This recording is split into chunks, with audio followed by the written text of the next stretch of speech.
사무엘상 1장 10절부터 18절까지 말씀.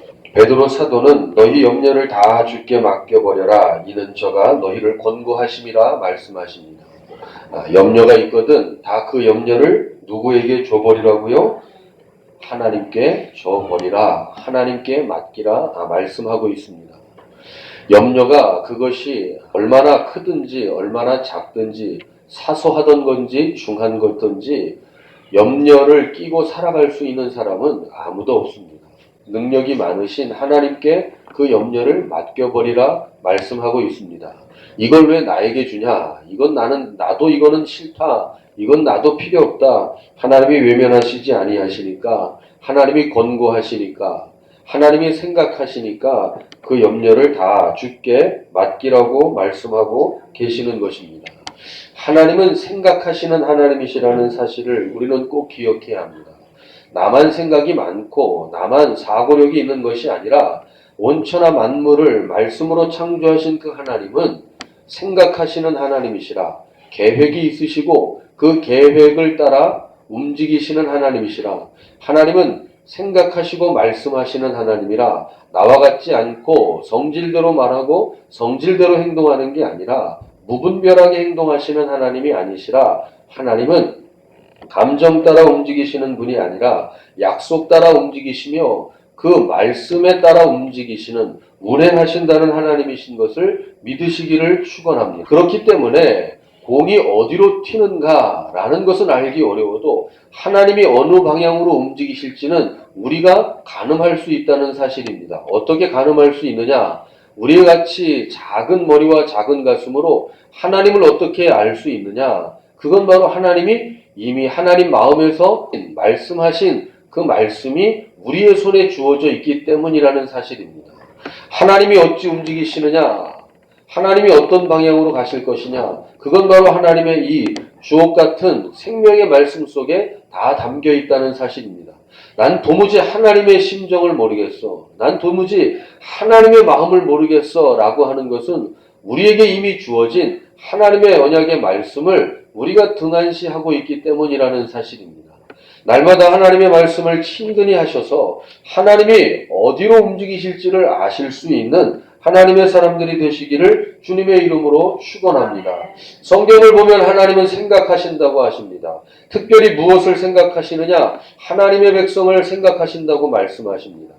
하나님의 백성을 생각하신다는 것은 무엇을 얘기하냐? 아니, 세상에 수억, 수십억, 수백억의 인구가 왔다 가고 생존하고 있는데 하나님은 하나님의 백성을 어떻게 아시느냐? 하나님은 아신다는 거예요. 왜? 생각하시기 때문에. 내가 내 자식이 수백만 명, 수백 명이 있는 데서도 수십 명이 찍는 사진 속에서도 내가 내 자식이 훤하게 한눈에 알아볼 수 있는 것. 그건 바로 내가 내 자식을 낳았고 내가 내 자식을 기르며 내가 내 자식을 사랑하는 까닭에 아무리 주위에 장동건 같은 아이가 있고 소지섭과 같은 아이가 있고 잘생기고 한 아이들이 그 옆에 줄비하게 서 있어도 감자같이 생긴 내 아들이, 감자같이 생긴 내 딸이 한눈에 들어온다는 사실입니다. 그게 바로 하나님이 하나님의 사람을 아시는 거요, 하나님의 사람을 권고하시고 하나님의 사람을 파악하시는 이유가 거기에 있다는 것입니다. 하나님이 생각하신다, 하나님이 하나님의 백성을 생각하신다는 것은 하나님이 우리에게 하나님만의 무엇을 해놓았느냐? 표식을 해놓았다는 말과 똑같은 것입니다. 그래서 마치 형광물질을 발라놓은 것과 같이 수많은 사람이 지나가고 수많은 사람이 오고 가도 하나님은 하나님의 백성을 한눈에 알아보신다는 거예요. 이건 누구구나, 이건 누구구나, 그 이름까지. 그래서 하나님은 머리털까지 세심바 되신 하나님이시라 말씀하십니다. 아, 참 하나님 할 일 되게 없으시다. 할 일 엄청 없으신가 보다. 내 머리카락 빠지고 나는 내 머리카락까지 하나님이 세신다고 하시니 하나님 할 일 없나 보다가 아니라 하나님은 그만큼 우리의 모든 것에 하나님의 표식을 받아두셨다는, 그래서 하나님만이 알아보실 수 있도록 하셨다는 사실을 우리에게 말씀하고 있는 줄 믿으시기를 축원합니다. 오늘 수많은 사람이 세상에 오고 가지만 하나님은 하나님의 백성을 표시하시고 그 하나님의 백성을 권고하시는, 살피시는 필요를 채우시는 하나님이신 줄 믿으시기를 주님의 이름으로 축원합니다. 시편 8편으로 가게 되면 시편 8편으로 가보겠습니다. 1절부터 9절까지 말씀. 여호와여 우리 주여 주의 이름이 온 땅에 어찌 그리 아름다운 주여 주의 영광을 하늘 위에 두셨나이다. 주의 대적을 인하여 어린아이와 젖먹이의 입으로 말미암아 권능을 세우시며 이는 원수와 보수자로 잠잠케 하려 하심이니이다.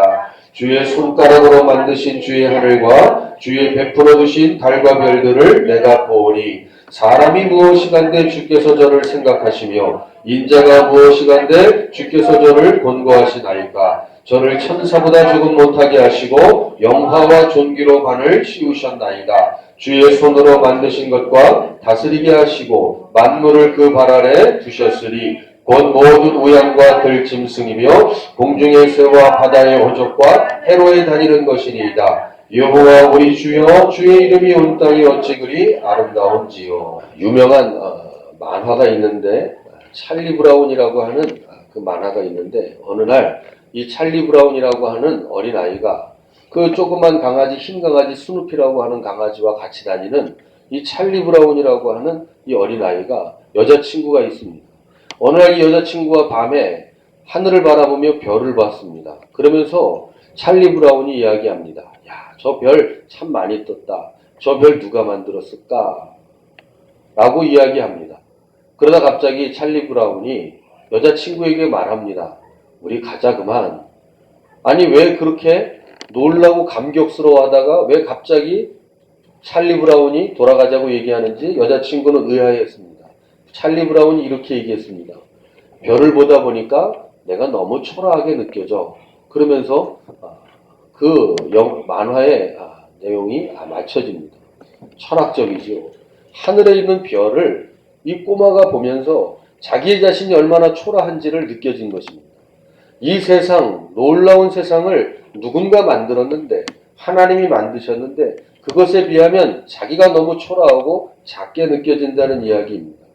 오늘 시인이 노래를 하는데 하나님께서 온천하 만물을 창조하셨는데 이 아름다운 세상을 만드셨는데 무엇이 하나님이 부족하시다고 하나님은 말씀 한마디면 모든 걸 만드실 수 있고 하나님은 스스로 자족하실 수 있는 하나님이신데 하나님이 뭐가 아쉬우셔서 나 같은 인생을 생각하시고 나 같은 인생을 권고하시는가. 그게 참 의구심입니다. 그게 참 의아스럽습니다. 하나님의 은혜로 이 쓸데없는 자 왜 사랑하는지 도무지 알 수 없다고 고백하는 것처럼 오늘 시인이 바로 시편에서 노래하는 것이 그런 것입니다. 도대체 이 아름다운 온 세상을 만드시는 하나님이 나같이 부족하고 나같이 추악하고 나같이 모질한 인생을 하나님이 생각하시는 이유가 무엇입니까? 사람이 무엇이라고 내가 무엇이라고 인생이 무엇이라고 하나님은 이토록 우리에게 사정사정을 해가면서 우리의 바짓가랑이를 잡으면서 하나님은 우리에게 생명의 길로 가라고 하시는 것입니까? 내가 무엇이라고 하늘의 별을 담아두셨고 내가 무엇이라고 한날 한날 내 인생에 필요를 공급하시는지 나는 도무지 알 수가 없습니다. 내가 왜 사랑받을 사람인지 내가 왜 사랑받아야만 하는 것인지 나는 도무지 이해하지 못하겠습니다라고 노래하는 것입니다. 우리는 아실 수 있겠습니까? 하나님이 나를 왜 사랑하는지 하나님이 왜 오늘도 나에게 하나님의 음성을 들려주시는지 아시겠습니까? 도무지 이해할 수 없는 것이 그것입니다. 하늘에 별이 있는 것도 어떻게 하늘에 달려 있는지도 우리는 이해하기가 쉽지 않은데 그 하나님이 하늘에 별을 달아두신 하나님이 나를 사랑하신다는 것입니다. 그 이유를 아실 수 있겠습니까? 그 이유를 차마 우리가 다 깨달을 수 있겠습니까? 그것이 바로 시인의 노래이며 하나님이 권고하시고 하나님이 생각하신다는 말씀입니다. 오늘 우리가 사무엘상 1장을 읽었는데 한나가 아이를 잉태하고 그 아들을 낳았는데 그 이름을 사무엘이라 그렇게 지었다고 성경이 말씀하고 있습니다. 그 아들의 이름을 사무엘이라 지었다는 것입니다. 이후의 삶을 보면 정말 하나님이 나를 생각하고 계시다는 것을 믿는가 믿지 않는가를 우리는 분명히 알 수 있게 된다는 것입니다. 하나님이 나를 생각하신다는 것이 믿어지십니까? 하나님이 나를 바라보신다는 것이 믿어지십니까? 하나님이 오늘도 나를 권고하신다는 것이 믿어지십니까? 그렇다면 이 말을 한번 생각해 보시기 바랍니다. 아마 이런 말은 아마 자주 들어보셨을 것입니다. 수험생 자녀를 위한 40일 특별 기도회, 수험생 자녀를 위한 특별 100일 기도회 들어보신 적이 있으십니까? 없으십니까? 들어본 적이 있으시죠? 교회에도 플랜카드 걸고 때만 되면 하는 행사와 같은 일입니다. 그런데 이런 말은 들어보셨습니까? 시험 후 특별 40일 새벽 기도회, 시험 후 수험생 자녀를 위한 특별 100일 기도회 들어보신 적이 있으십니까? 이런 플랜카드 보신 적이 있으십니까? 지나가다 오가다 교회에서 보신 적이 있으십니까? 시험 결과 후 특별 기도회를 보신 적도 없고 시험 결과 후 100일 특별 기도회를 본 적도 없습니다. 저에게도 그런 기억은 없습니다. 이게 그 말입니다.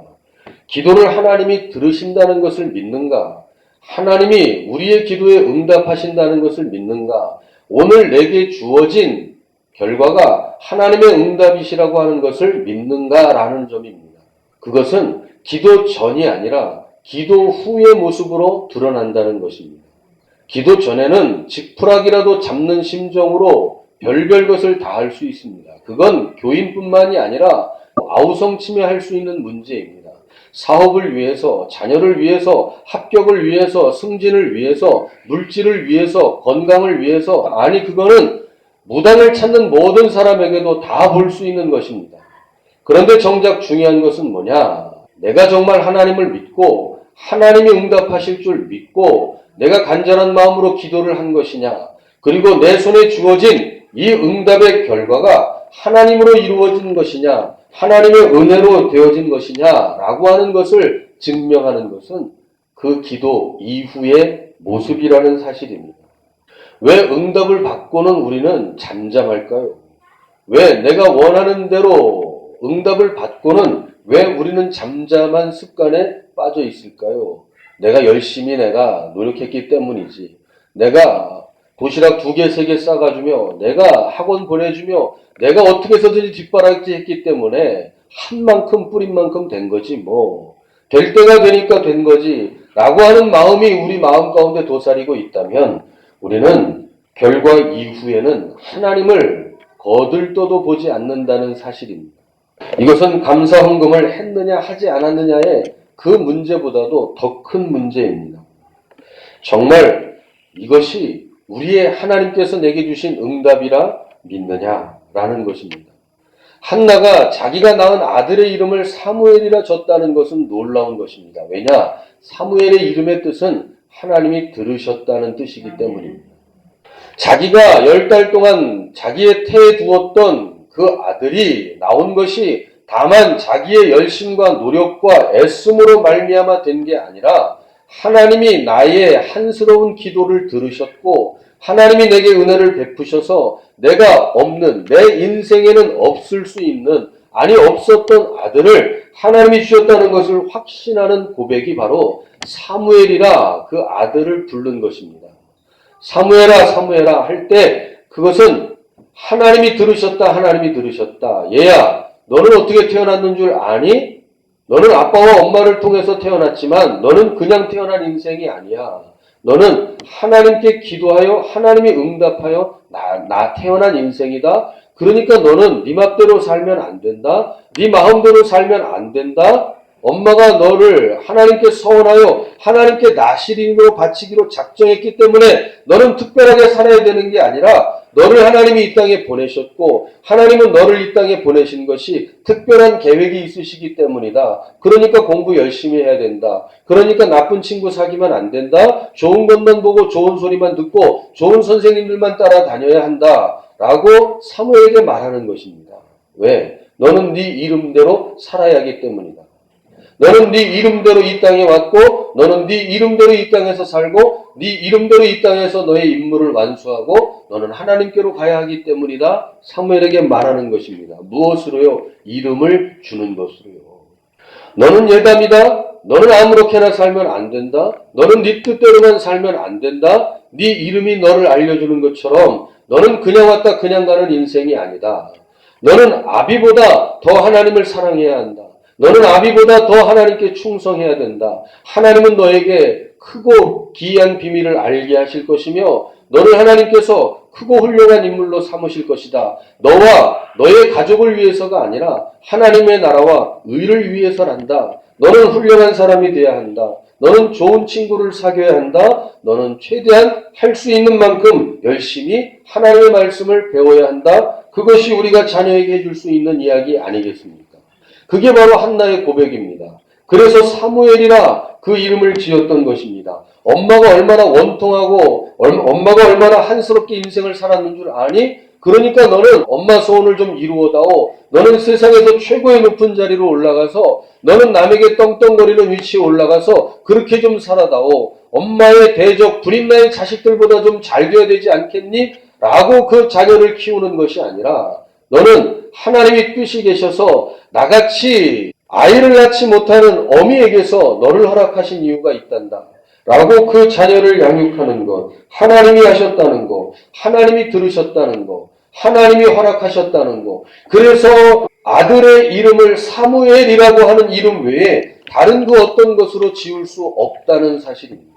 다른 이름이 왜 없겠어요? 세상 천지에 이름 지을 수 있는 이름이 얼마나 많이 있겠어요? 그럼에도 불구하고 사무엘이라 이름 지을 수밖에 없는 것은 하나님이 허락하셨기 때문에 하나님이 주셨기 때문이라는 것입니다.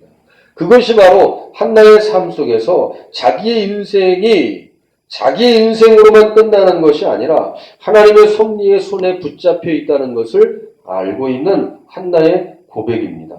한나는 사무엘이 젖되기까지 기다렸다가 그 아이를 데리고 엘리 제사장에게로 갑니다. 그리고 그녀는 이렇게 말합니다. 제사장에게 이렇게 말합니다. 내가 여호와께 구하였더니 내가 구한 아들을 그분께서 나에게 주셨고 그러므로 나도 이 아들을 그분께 드리며 그의 평생을 드립니다. 한나가 구하겠다고 하는 말을 4번이나 씁니다. 여기서 드렸다고 하는 말도 구했다는 말하고 똑같은 거예요. 내가 하나님께 구하고 또 구했더니 하나님이 내게 주셨다.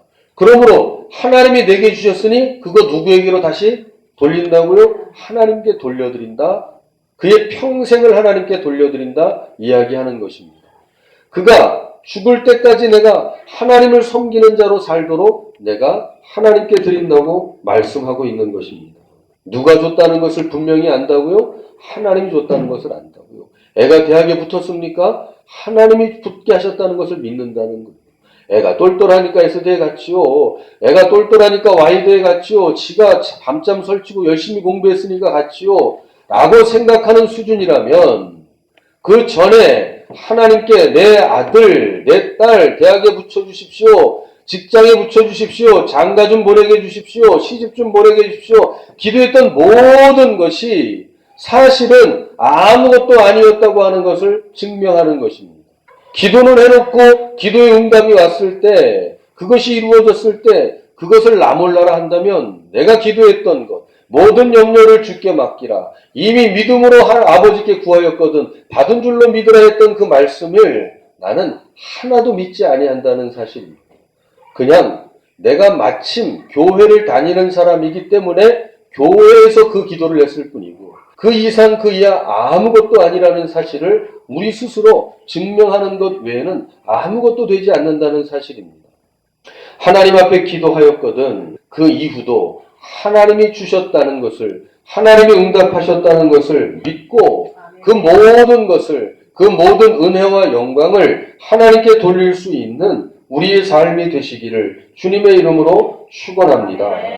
그래서 한나는 자신이 하나님 앞에 하나님 나에게 하나님 아들을 주신다면 내가 평생 나시린으로 그에게 포도주도 독주도 먹지 아니하는 머리에 삭도도 되지 아니하는 아버지 그런 나시린으로 내가 하나님 앞에 드리겠습니다라고 했던 그 서원 아니 없을 때는 무슨 말을 못해요.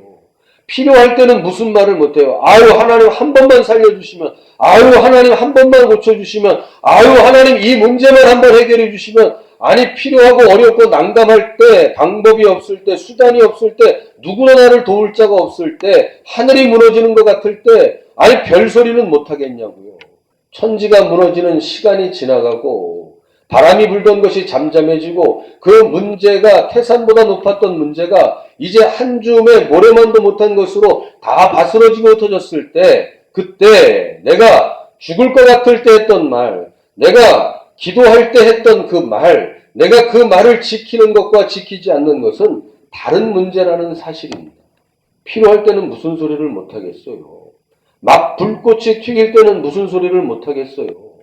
너 없이는 못 살겠다고 얘기할 수 있고 너면 다 된다고 이야기할 수 있는데, 그것이 손에 쥐고 났을 이후에, 내가 그것을 얻고 난 이후에, 내가 응답을 받고 난 이후에 문제는 다른 것이라는 사실입니다.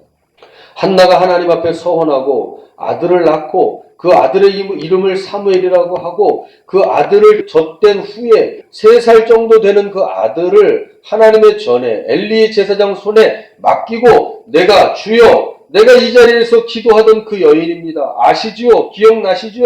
그때 내가 서원했던 말도 아시지요? 그때 엘리 제사장 당신께서 나에게 하나님이 은혜를 너에게 주기를 원하신다 했던 말 기억하시지요? 그 결과로 그 은혜로 생긴 아이가 이 아이입니다. 내가 이 아이의 평생을 내가 하나님께 드리겠습니다. 라고 하는 것은 전혀 다른 문제라는 사실입니다.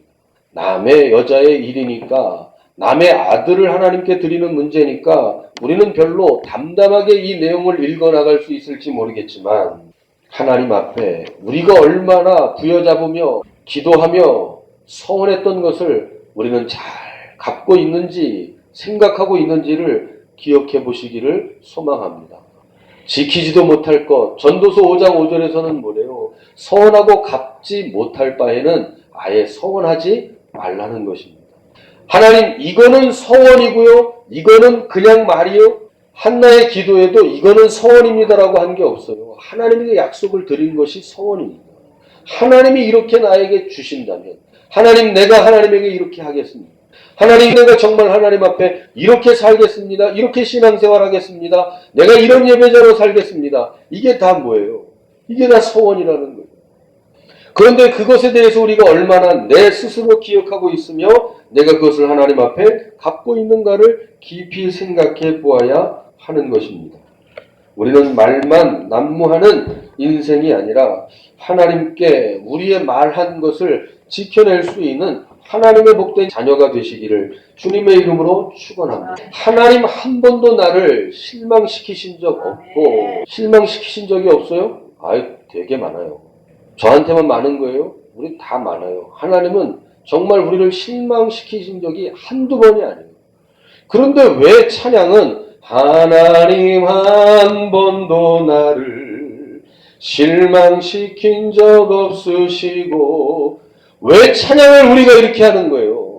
하나님은 나를 실망시킨 적이 하루에도 12번도 더 되는데 왜 우리는 찬송을 하나님은 한 번도 나를 실망시킨 적이 없다고 얘기하는 거예요? 그건 하나님이 나를 실망시킨 적이 없기 때문이 아니라 결국 지나고 나니, 결국 끝에 가니 하나님은 한 번도 실수하신 적이 없고, 하나님은 한 번도 공평과 은혜로 나를 대우하지 않으신 적이 없다는 것을 알게 된다는 것입니다. 지금은 실망스러운데요. 지금은 내가 원하는 대로 안 해주시니까 실망스럽죠. 지금은 내가 달래는 대로 용돈을 안 주니까 부모가 원망스럽죠. 내가 늦게 들어오겠다는데 일찍 들어오라니까 원망스럽죠. 내가 지금 놀겠다니까 숙제를 먼저 하려니까 지금은 부모가 원망스럽죠. 그러나 세월이 지나 철이 들면 부모님이 왜 그랬는지를 알아. 역시 내 부모님은 나를 실망시키지 않았다고 얘기하는 것처럼 우리도 하나님을 향하여 그 고백과 그 노래를, 그 찬송을 할 수밖에 없다는 사실입니다. 그게 우리가 한나의 기도와 한나의 서원과 그 서원을 갚는 한나의 모습 속에서 우리가 볼 수 있는 것입니다.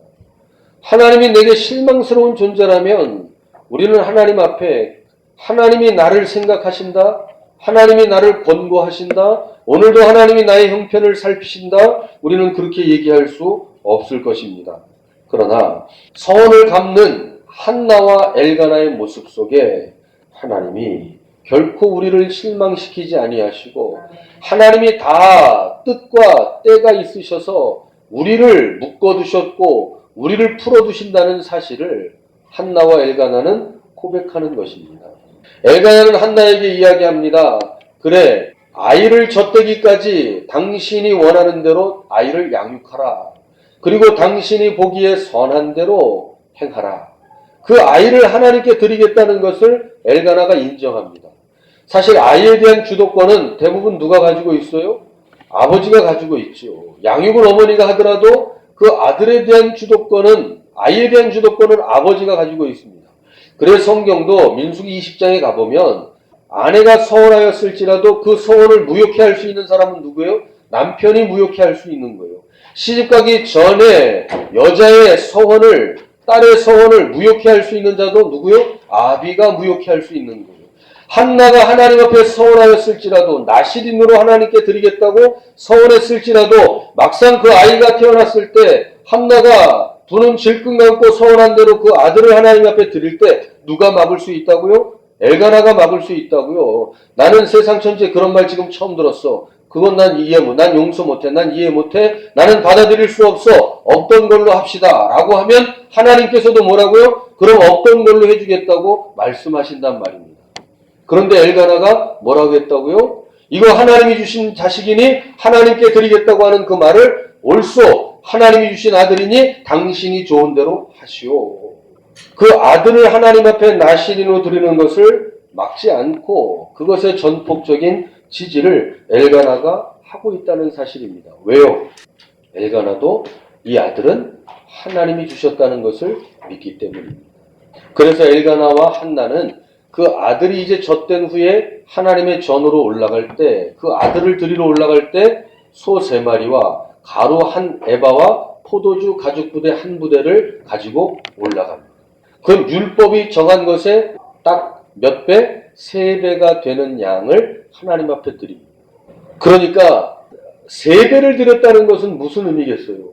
3분의 1만 다 가지고 올라가도 율법에 저촉되지 아니한데 3배를 가지고 올라갔다는 건 뭐예요? 이건 그냥 아들이 아니고 그냥 하나님께서 원래 세우셨던 인간의 관계 속에서 생겨나는 아들이 아니라 이 아들은 하나님이 특별한 은혜로 주신 아들이라는 것, 하나님이 특별히 나의 태의 문을 열어서 주신 아들이라는 것을 하나님 앞에 인정하는 거예요.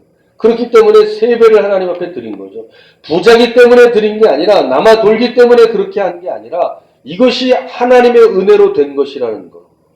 그래서 기도 전과 기도 이후 기도의 응답이 내 원대로이든 내 원대로이지가 않든 항상 우리에게 있어서는 기도 전도 중요하지만 기도 전보다도 뭐가 더 중요하냐? 기도 이후가 더 중요하다는 거예요. 작정의 기도도 중요하지만 작정 기도 이후도 더 중요하다는 사실입니다. 그것이 한나와 엘가나에게 우리에게 보여주는 거예요.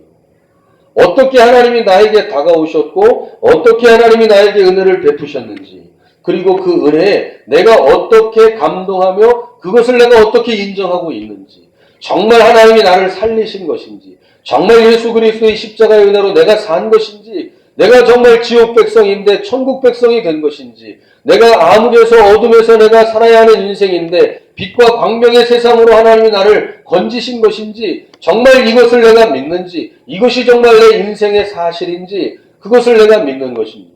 믿는 자만 기도하는 게 아니라 믿는 자는 기도 이후에도 동일하게 하나님 앞에 감사의 기도의 제목으로 나아간다는 사실을 기억하시기를 주님의 이름으로 소망합니다. 하나님이 아니고서는 하나님이 주시지 아니하고서는 우리에게는 아무것도 있을 수 없다는 사실 조금 더 열심히 내가 남보다 살았기 때문이라고 하는 그 자기 주장이 아니라 말씀하면 뿌린다고 다 거두는 게 아니라고 거둘 수 없는 인생도 있다고요.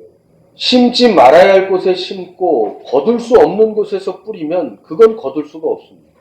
그러나 믿음 안에서 그리스도 예수 안에서 뿌리면 어떻게 된다고요? 30배, 60배, 100배의 결실을 맺는다고. 그것이 바로 성령의 법칙이요 하나님의 말씀의 법칙인 줄 믿으시기를 주님의 이름으로 축원합니다.